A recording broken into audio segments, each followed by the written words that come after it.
Well, we had a little bit too much fun last time we went riding. I ended up breaking both front axles.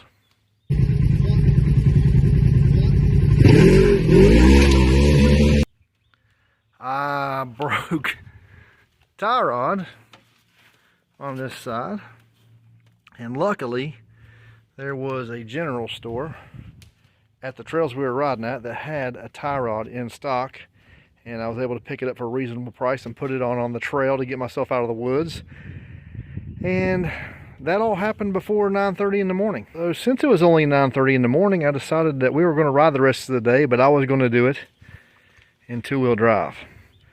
So thus you see the fender missing. I was going up a really muddy hill trying to get up in two-wheel drive, going a little too fast, maybe in the gas a little bit too much, got crossed up in the ruts and flopped it over on its side. So I've got two axles to put in, a fender to repair or replace, and then I've got a little bit of a repair to make back here, but no big deal. I've got the parts, so if you want to join me, I'll show you what it takes to get back together so we can go riding this weekend. The very first thing I need to do is rinse it off a little bit. I don't have time to do a full detail job on it, but I definitely don't want to put new axles into a muddy differential.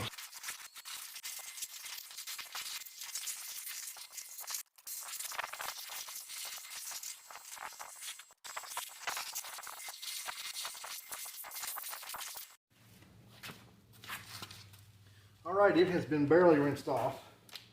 Like I said, I normally don't roll like this, but I'm short on time. So I'm going to remove both the wheels. This one takes this special key, which is a nightmare.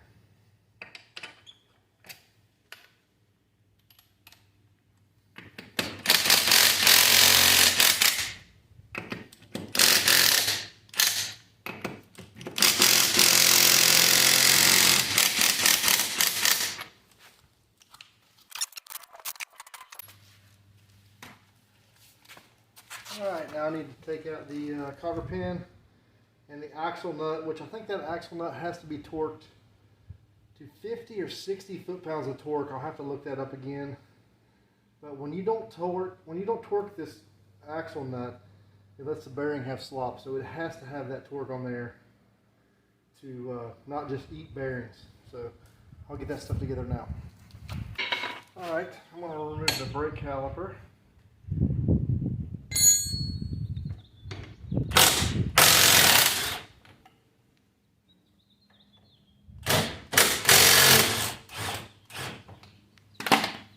This is kind of like the quick, dirty redneck garage version of this job. I know there's special tools you can use for everything under the sun. There's special ways to remove cotter pins, but I'm just like a bush mechanic, so I'm just going to do it the quick, dirty way. Axle nut off.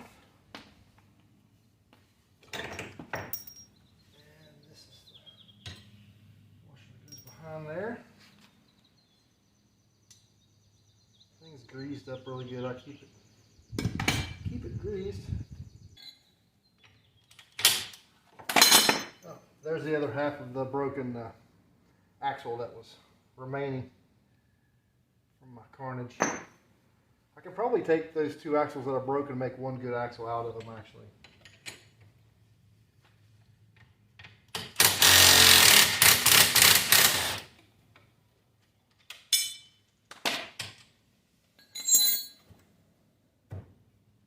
No, now that I've popped that, I know I got to take the top, I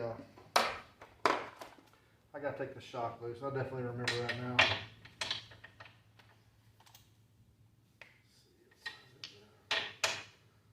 Same, it's a 15 millimeter.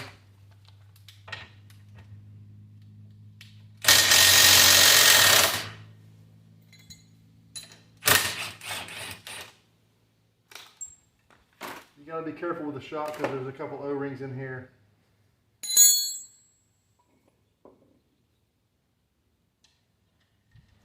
Put that back on there before I tap on it. There we go. I usually take a bungee cord and hold the shock up. I'm just going to use this strap. Be good enough.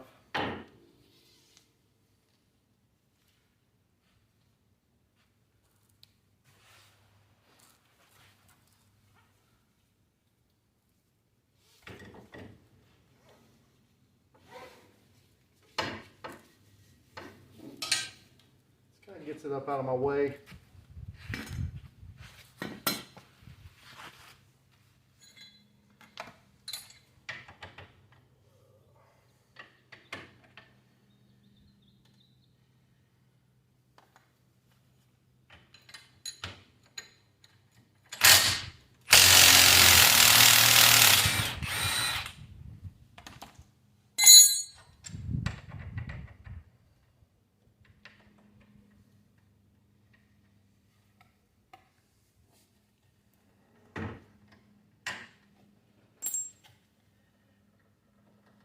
Alright, should tap right out of there.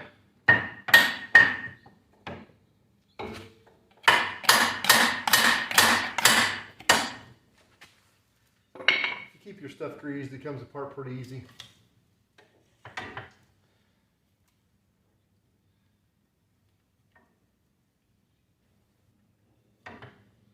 Alright, I'm going to get some parts cleaner and clean out the splines on the differential here just to make sure I don't have no mud in there.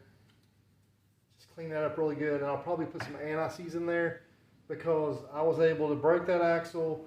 I popped it out real easy. I didn't have to sit there and fight it, use ratchet straps and all that nonsense. If you keep your crap greased, if you get in a bind on the trail, you're not fighting things. So I'm just going to clean that and put a little bit of anti-seize on my new splines on my new axle and pop it in place. Alright, I'm just going to spray that out. Make sure there's no mud, grit, grime in there.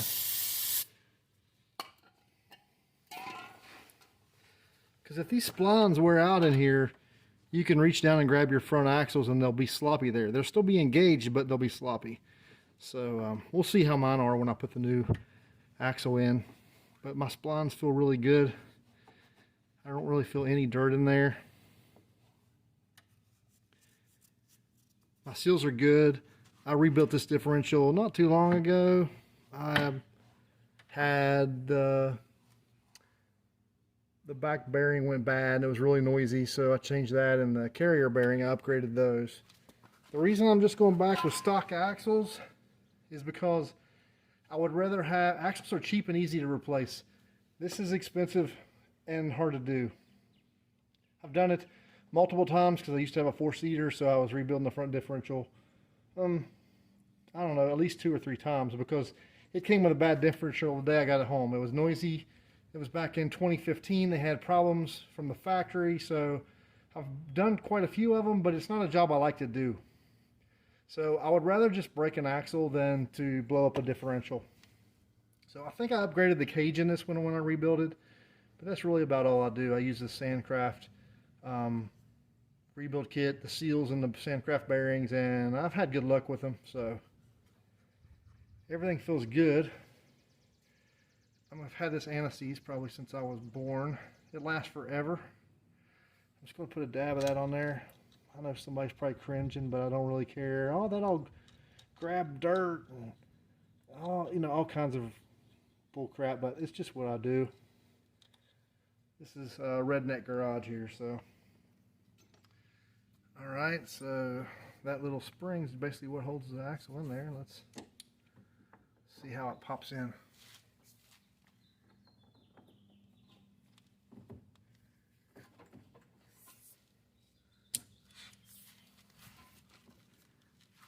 It's a tight fit.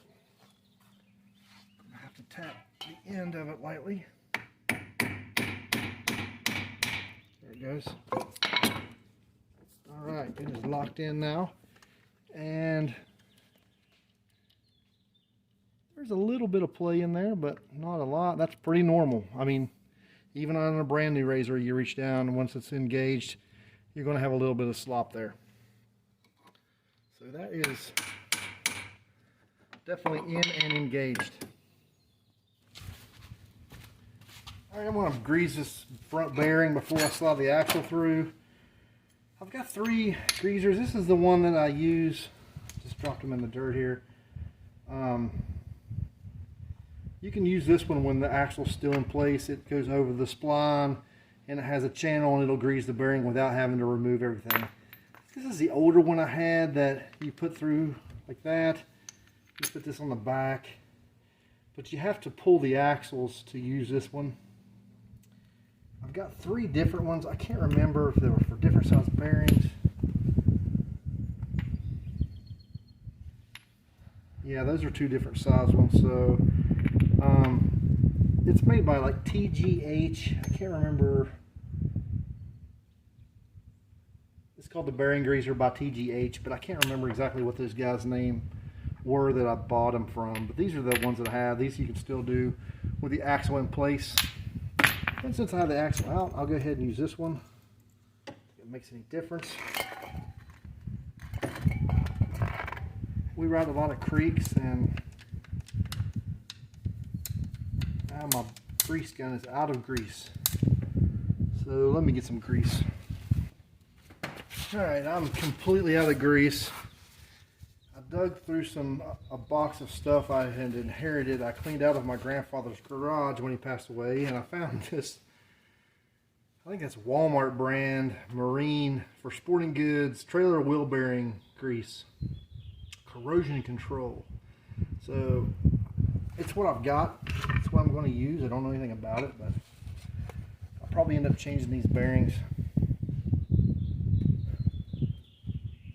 before long anyhow. The container must be swollen.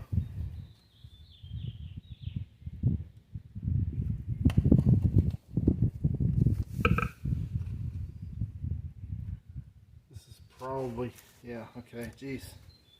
Wow, it's just kind of like falling apart. But it'll be better than no grease at all. At first I thought it was white lithium, but it's just some type of trailer grease.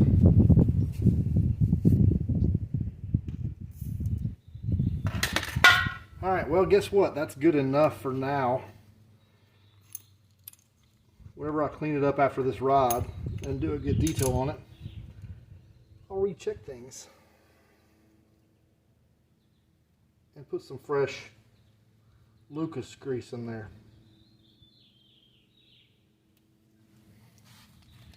And we'll go ahead, pop the axle.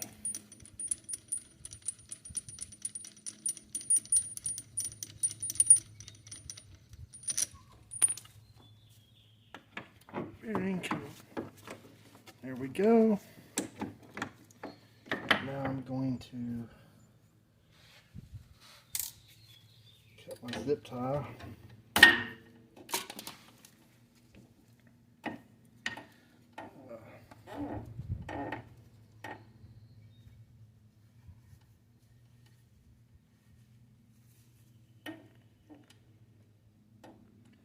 That is good. It has no play in it. That can ruin your day also. I carry these in my trail bag, but I've luckily never had to change one. So if you go too far down, the bolt won't go through, or if you're too far up, the bolt won't go through. I'm just going to juice it up a little bit.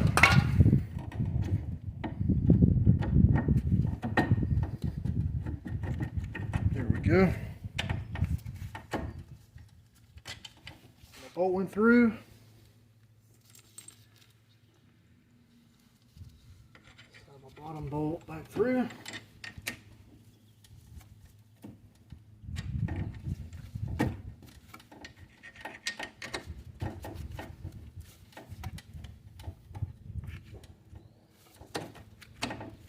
Okay, now release my strap.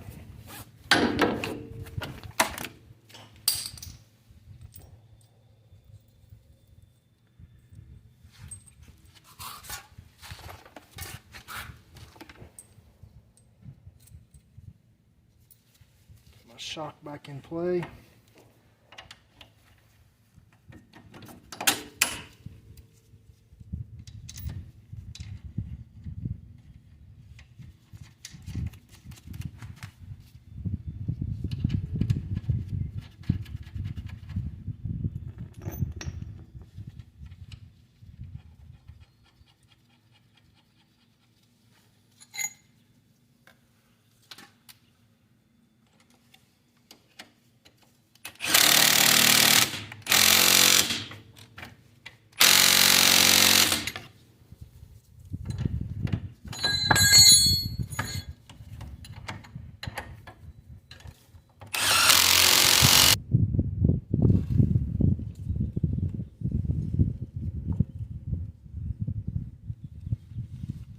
There's splines in here also.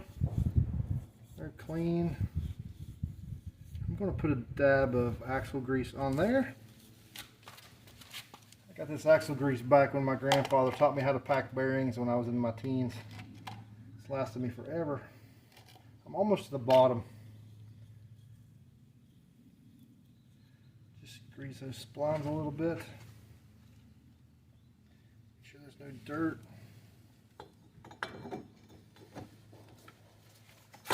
All right, now I'm going to use the old one. I like it better. Yeah, maybe not.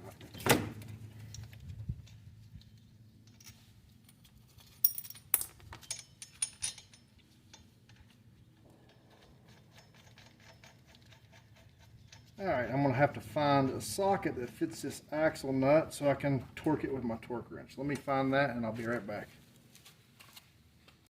All right, I got a little problem. I think my 1/1/16 socket is at the boat. It's the same size as the prop nut on the prop nut on my boat. So I don't have an 1/1/16 socket to put on my torque wrench right now. So I'm going to use my wrench and I'm just going to make it tight as crap. And like I said, this is a quick and dirty way. If you're watching this for technical service, then please Google that torque spec. I think it's 50 foot-pounds, and then make that 50 foot-pounds, because that'll save your bearings.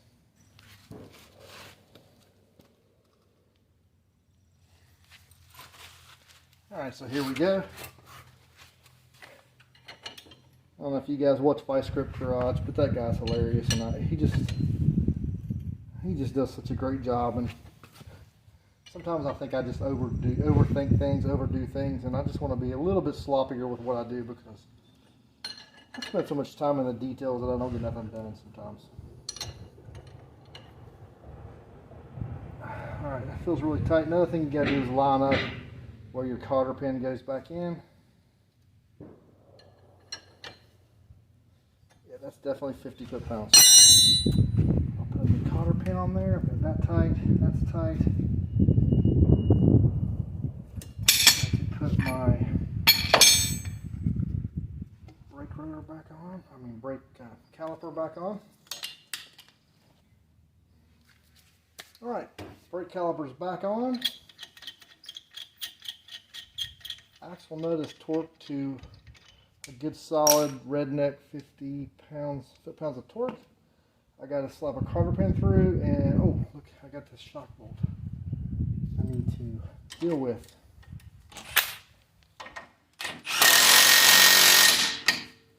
Always double check everything.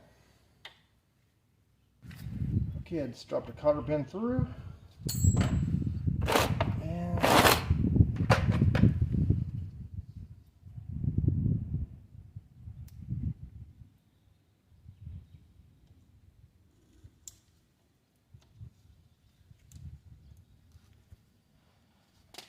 Alright, so that is good to go.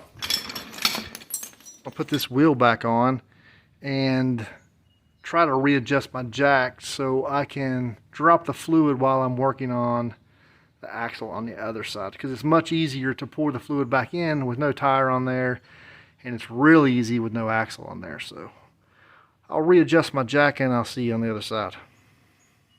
All right, there's the drain plug for the front differential. I reposition my jack. I'm going to drop this oil while I'm swapping the axle on this side. Made the mistake of not tightening or not putting Loctite on my front differential bolts one time. There's 4 bolts here and here. They hold your front differential in place. And I don't know if I forgot to tighten 2 of them or if I just didn't put Loctite, but I had a terrible sound up front and I didn't realize it, but my front diff was flopping around and ended up, maybe, I don't remember exactly. I think I stripped out. In the end, by the time I made it back to the trailer, the front differential was stripped out and I had to change half of the case because of a stupid mistake I made.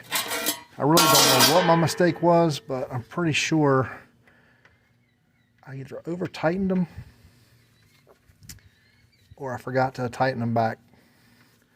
I'm always interested to see if there's water and what my fluid looks like. And I spilled half of it on the ground, so we'll let that drain and then we'll check it for water. The fluid does not look bad. It doesn't have any chunks of metal. No water, just a normal looking. It's very thin. Looks very normal. Okay, I've got the axle fully installed on this side. Everything's torqued back down. Now I'm going to add the fluid back to the differential. See if I can get a better angle here. That is your fill screw right there. So you release that, take that out, and you fill it up until it starts to flow out the bottom of that. I know I was joking earlier about what oil to use and what grease to use, but I've never really deviated from the Polaris fluids. I know they're ridiculously expensive, but so is this differential, so I've never deviated from Polaris fluids. So that's my recommendation on fluids for the day is stick with the Polaris in your, at least in your angle drive and your front differential.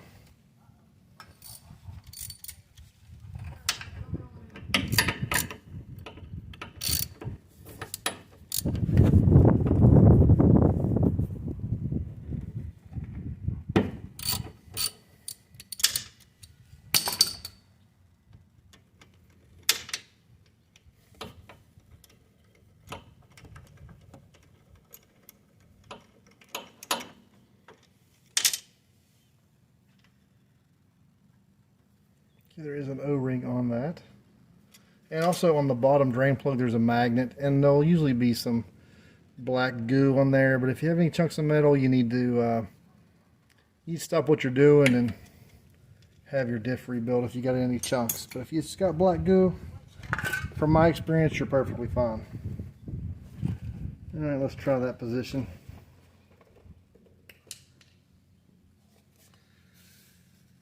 Polaris demand drive fluid going in. I can't remember exactly what the capacity is, but it's not a full quart. And usually I overfill it and it ends up draining out the hole for some time. So I'll probably put my drain pan back underneath just in case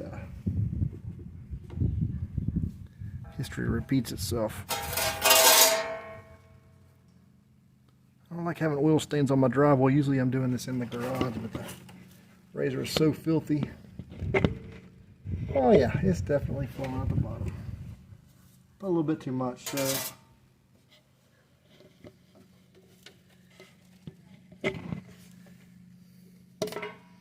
that's alright. I change this very often, like I said, because we ride creeks and we do a lot of slow technical stuff, low risk. Usually I have my son in the passenger seat or he's driving, and I don't do stupid stuff. But the reason I got in this bind blowing 2 axles and all this nonsense flipping over on my side is because my son wasn't with me that day and I was being a little stupid. Alright, this is the fluid I was using on the front differential. Alright, I need to take it for a quick test run just to make sure I didn't do any damage to my front differential when I broke those two axles. I'll show you. I was going to take my redneck heater out. That's how it works. I got a piece of PVC directly behind the radiator fan. So when the fan kicks on, it blows down the piece of PVC.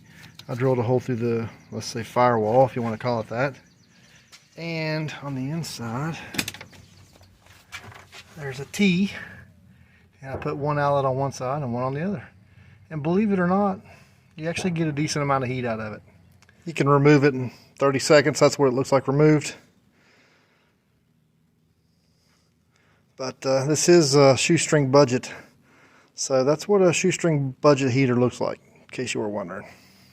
Alright, I took it for a quick test drive. The front differential sounds good and quiet, no noise, and it's functioning. So I'm going to put my new used driver's side fender on there, and we'll be ready to go ride. I need to clean up inside a little bit.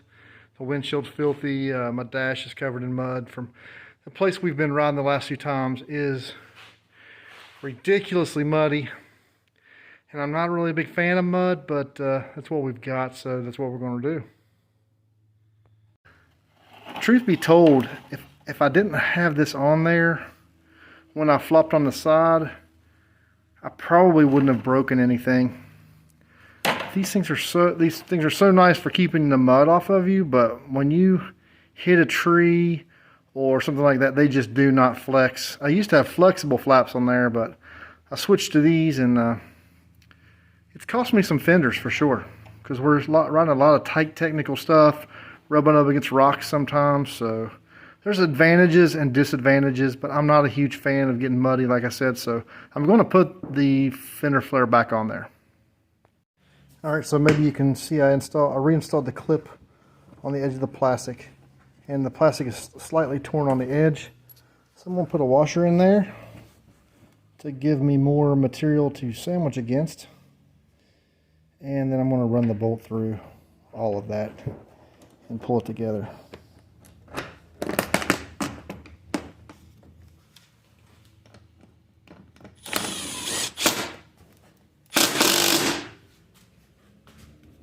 Alright, good as new. Now I need to do the same thing at a couple of the other locations, and we'll be good to go in just no time. It's all back together. This looks kind of janky, but maybe I need to do something with that, because I really can't stand the way that looks. I need to come up with a better fix for that one, but this looks fine.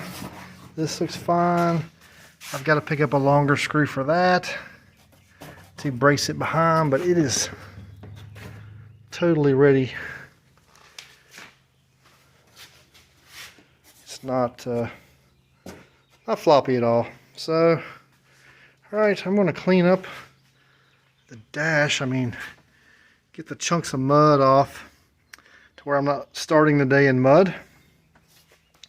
And I guess I'll see you guys at the trails. Thanks for watching. I hope you enjoyed watching Idiot get his RZR ready for a ride. Like I said, this is marginal information. I'm just kind of doing this for fun. I know all of this information's out there in a million different places, but I don't know. I just didn't want to do the job by myself, so I thought I'd bring you guys along with me.